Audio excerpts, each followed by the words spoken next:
today with Penny Isaac Nelson, and we are going to talk about some very exciting topic. Penny.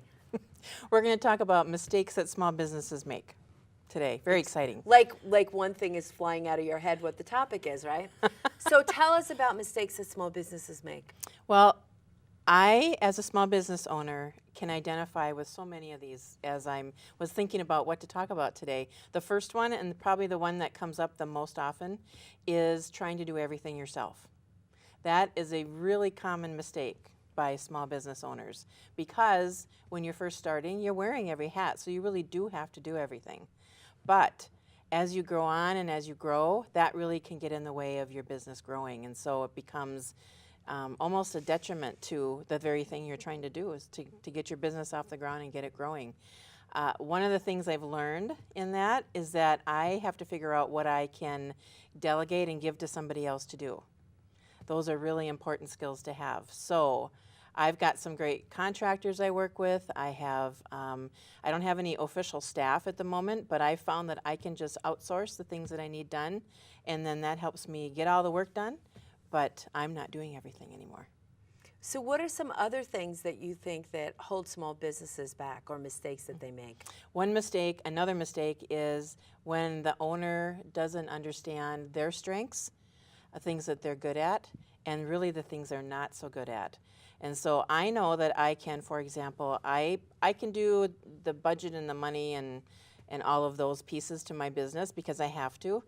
It's not my sweet spot by any means, and so it's really better if I offload that to somebody outside who can take care of that. But sometimes people can't do that. But if you can, that's really the way to go. If I try to do it, it's very likely that I might make mistakes. I won't be as ready for taxes as I need to be. So that's a big thing for small businesses, is that whole financial piece. So knowing your strengths and knowing your weaknesses is pretty huge. What else? What else?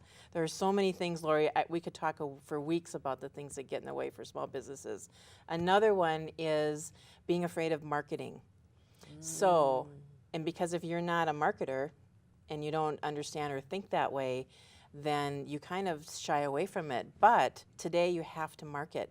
You have to talk about your product, you have to talk about yourself, your business, and social media is king.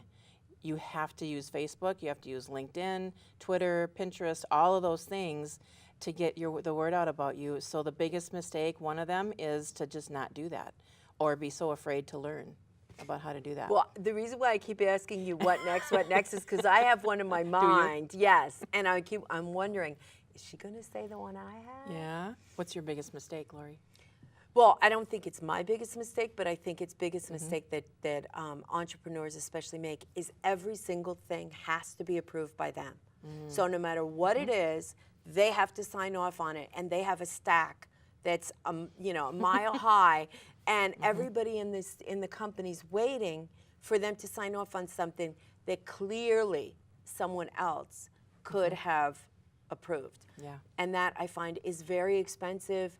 It holds the company back in a really big way. Right, because everybody's waiting for you to say yes, no, maybe, change And you're it. one person. Right, exactly. And everybody, you could have 10 people providing work to you, and that work is just sitting there. Maybe it's done 3 weeks ago. Exactly, yeah. So I find that to be extremely expensive. And it impacts your customer service, and it impacts whether you get return customers or not, or return clients. If they have a bad experience because of the wait time, exactly, then that's a huge mistake that small businesses make. And then the other one that I see is business owners not seizing opportunities with the media. So they're shy, and they don't want to be on video, and they don't want to be on camera, and they don't want to make those connections. They're afraid of what people are going to say. They're afraid of what they themselves will say, and they don't seize the power of the media, which could explode their business. Yep. And for me, that's really kind of part of the marketing piece too, is to just that fear of getting and doing. Maybe it's out of your comfort zone, like you said, or maybe you just don't know, it's not in your wheelhouse. And so it's easier to shy away from those things, and you really can't. If you want to be a successful business, you can't shy away from those things. Well, the other thing about marketing that's very difficult is they say 50% of all marketing works, but you don't know what 50. So you're spending on 100% of the marketing, unsure about what's actually working, and it can be a significant amount of money depending upon the extent of your marketing campaign. However, your video and your media, it's immediate. You can see the immediate difference in that. So that's why I recommend people to be the spokesperson for their company.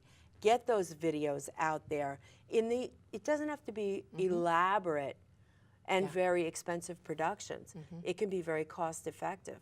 So that would be, you know, my suggestion, having worked with entrepreneurs for 15 years. Yeah, I think another mistake from small businesses is that they get so focused on you or on me as the owner about what am I doing and what do I need to do next, and you're thinking about me, and really I would challenge you and just say, you know what, this is not about you.